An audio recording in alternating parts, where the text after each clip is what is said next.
শীতকালের সঙ্গে জড়িয়ে রয়েছে ওতপ্রোতভাবে রোদ পোহানো। দেখুন সেই রোদ পোহানোর একটি দৃশ্য।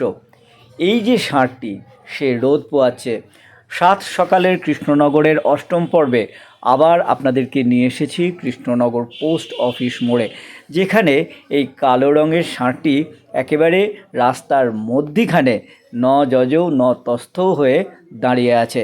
চারদিকে যে এত যানবাহন, তাতেও কিন্তু তার কোনো ভ্রুক্ষেপ নেই, কারণ এই জায়গাটা থেকে সরাসরি সে পূর্ব দিক থেকে ওঠা যে সূর্যের কিরণ, প্রথম আলো, সেটা কিন্তু একেবারে উপভোগ করছে। দেখুন, এরাও কিন্তু রোদ পোহায়, এদেরও রোদের প্রয়োজনীয়তা আছে। শুধুমাত্র যে মানুষের যে রোদ পোহায় তা নয়, বিভিন্ন রকমের জীবজন্তু, কুকুর, ছাগল, গরু, তারাও কিন্তু রোদ পোহায়।